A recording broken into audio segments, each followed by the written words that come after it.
Je vous salue tous dans le nom de notre Seigneur Jésus bien-aimé. Je suis venu vous parler aujourd'hui des 7 exercices spirituels.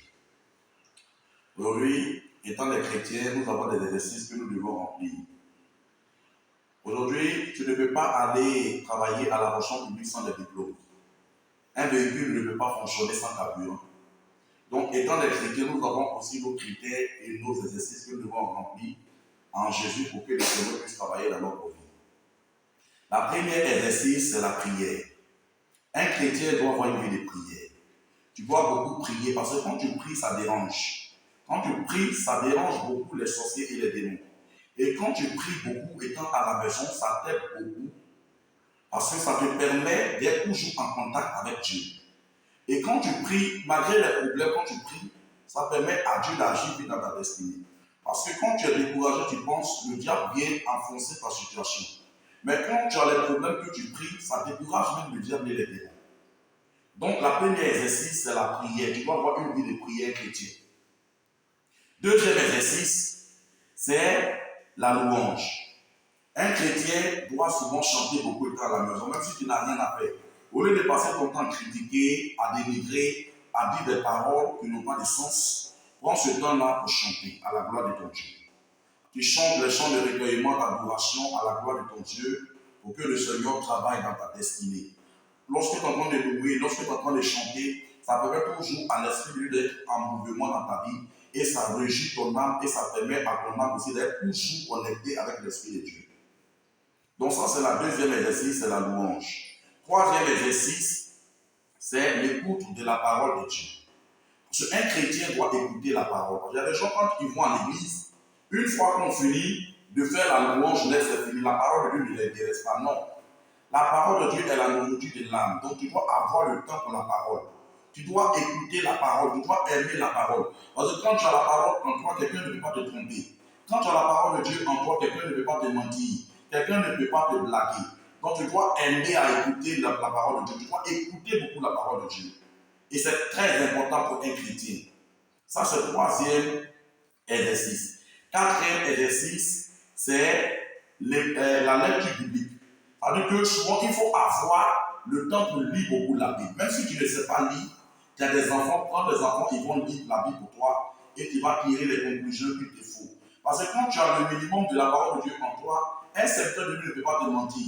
Quand tu connais aussi la Bible, quelqu'un ne peut pas te tromper, quelqu'un ne peut pas t'amener à faire ce que tu ne dois pas faire. Donc il faut beaucoup lire la Bible. La lecture du Bible est très importante pour un chrétien. C'est très important pour celui qui se dit qu'il adore Dieu. Donc il faut avoir le temps souvent pour lire la Bible. Et cinquième, c'est la méditation. Un chrétien doit avoir une vie de méditation. Tu dois beaucoup méditer. Parce que quand tu médites beaucoup, quand quelqu'un va de te mentir, déjà, le Saint-Esprit délivre, que lui a été menti. Parce que quand tu médites beaucoup, le Saint-Esprit t'amène, il te donne une autre sagesse qui n'a rien à voir avec la sagesse domestique de la maison. Tu donnes la sagesse divine. Et tu comprends vite les choses. Et quand on te parle même des choses spirituelles, tu comprends vite. La méditation nous permet aussi d'être toujours en contact aussi avec Dieu. Parce que la méditation, tu prends le temps, tu fais le bilan de ta vie étant qu'un chrétien, tu fais le bilan de ta vie. Qu'est-ce qui a avancé? Qu'est-ce qui n'a pas marché? Qu'est-ce qui n'a pas avancé? Qu'est-ce que tu dois reculer? Qu'est-ce que tu dois retirer de ta vie? Qu'est-ce que tu dois apporter dans ta vie? Tout ça, tu médites et tu fais le bilan et tu essaies de t'améliorer avec. Et en fonction de la méditation, ça permet à Dieu aussi de travailler et d'avoir toujours la main sur ta vie. Parce que tu as le temps pour Dieu. Parce que quand tu es en train de méditer, c'est comme si c'est quelqu'un qui est en contact avec Dieu. Quand tu médites, tu as un esprit. Quand tu médites, tu es disposé, tu es disponible. Et ça permet à Dieu de travailler dans ta vie encore. Et ça permet à Dieu de se révéler, de te montrer les choses. Sixième, c'est le témoignage. Il faut avoir le temps de rendre témoignage de Dieu. Il ne faut pas avoir honte de parler de ton Dieu. Quand tu es avec les païens, tu es avec les gens qui ne sont pas les chrétiens, il faut avoir le temps de rendre témoignage de ton Dieu. C'est ce que Dieu a fait pour toi. Peut-être que ton témoignage peut aider même quelqu'un à se convertir. Ça peut aider quelqu'un à comprendre que Dieu, là, si tu le prends bien, il te prend bien. Ça peut aider quelqu'un pour que la personne comprenne que si Dieu, là, tu le prends au bout de tes doigts, il te prend au bout de ses doigts. Donc, si tu as une vie que Dieu t'a fait grâce, il faut rendre témoignage pour que les gens sachent que c'est ta décision et ton engagement qui permet à Dieu de travailler dans ta vie et la personne aussi pourra aussi rendre témoignage aux autres. Donc, si Dieu a permis que quelqu'un vienne te faire un don, quelqu'un t'a donné quelque chose que toi ne t'attendais pas, rends témoignage. Rends témoignage pour que prochainement Dieu puisse faire encore pour toi. Rends témoignage des bienfaits de Dieu dans ta vie et ça permet toujours à Dieu de travailler encore dans ta destinée. Et cinquième, c'est le jeûne. Un chrétien doit avoir une vie pour jeûner. Ça veut dire qu'il faut avoir souvent le temps pour jeûner.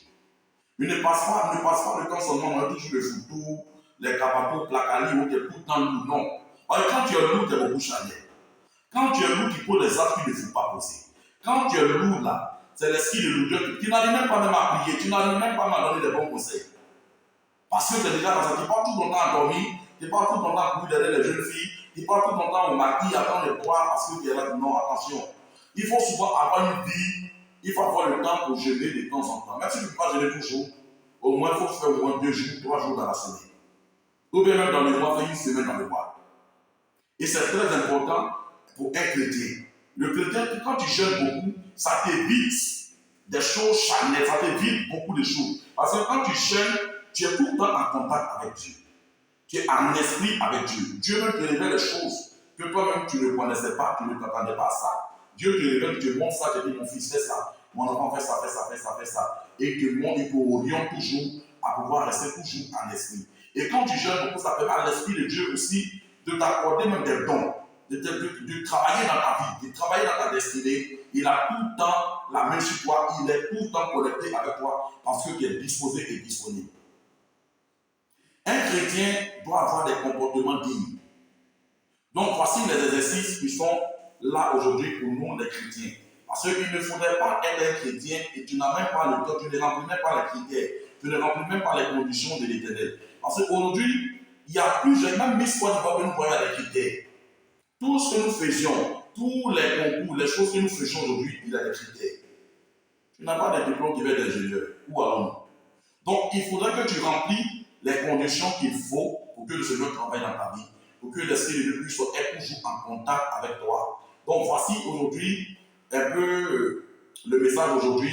Je voulais vous parler aujourd'hui des 7 exercices spirituels. Donc si vous écoutez, que vous avez aimé, cliquez sur abonnement, abonnez-vous et partagez. Et n'oubliez pas de laisser vos commentaires en bas. Que le Seigneur vous bénisse. Shalom, shalom, shalom, shalom.